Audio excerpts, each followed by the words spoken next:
बहू क्या कर रही है? अलमीरा की सफाई कर रही थी माँ जी। भाभी ये साड़ी तो बहुत सुंदर है। माँ ये साड़ी मुझे चाहिए, भाभी से बोलकर मुझे दिलवा दो। दे दे बहू मेरी बेटी को, तेरी साड़ी बहुत पसंद है। सॉरी माँ जी, पर मैं ये साड़ी किसी को भी नहीं दूंगी। देखा माँ, आपकी बहू से साड़ी क्या मांग लिया, ये तो हमारे मुंह पर ही इनकार कर रही है। लगता है इनकी साड़ी में हीरा जड़ा हुआ है। दीदी मेरी इतनी औकात नहीं है कि मैं इतनी महंगी साड़ी ले सकूं। फिर मना क्यों कर रही है? एक साड़ी तो मांग रही है मेरी बेटी। माँ जी अगर दीदी मुझसे कुछ और मांग लेती तो मैं शायद मना नहीं करती, लेकिन मैं ये साड़ी नहीं दे सकती। ये सिर्फ आप लोगों के लिए एक साड़ी है, लेकिन मेरे लिए मेरी माँ का प्यार और उनकी यादें इसमें बसी है। और हाँ दीदी, अगर मेरे पास हीरे की जड़ी हुई साड़ी होती तब मैं आपको इनकार नहीं करती, लेकिन ये साड़ी मैं किसी को नहीं दे सकती क्योंकि ये मेरे लिए हीरे जवाहरात से भी ज्यादा कीमती है। कोई बात नहीं बेटा, तुम टेंशन मत लो, मैं उसे समझाऊंगी। थोड़ी जिद्दी टाइप की है, कोई चीज अगर पसंद हो जाए तो लिए बगैर मानती नहीं है। हाँ दीदी आ जाइए, आज मैं घर पर ही हूँ। हाँ ठीक है। कौन थी बेटा?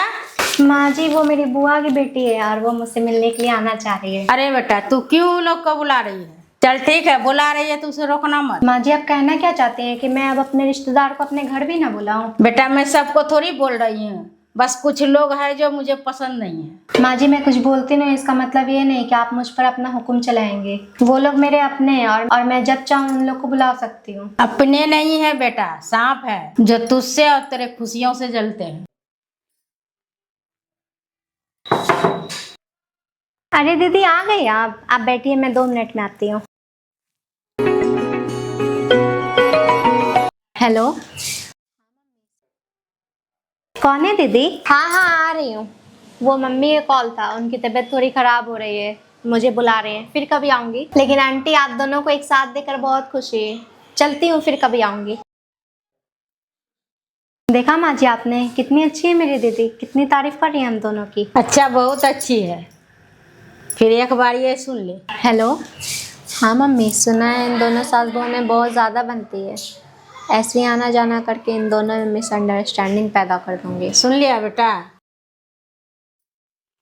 जरूरी नहीं है जो लोग हमारी तारीफ करें या हमें देखकर खुशी जाता है वो लोग हमारे अपने हैं, बल्कि सच्चाई तो ये है आजकल लोग खुश होने का ढोंग रचते हैं जबकि उनके दिल में कुछ और ही होता है।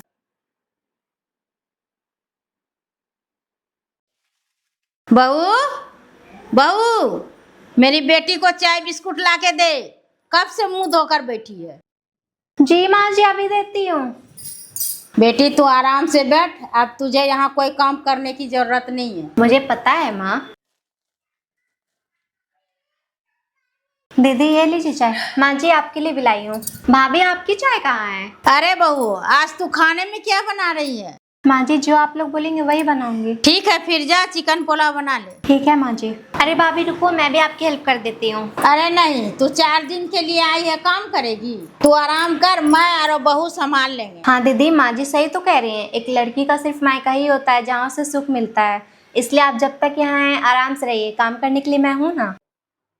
बेटा ऐसा करो, तुम दोनों बैठ के बातें करो, मैं खाना बना दूंगी।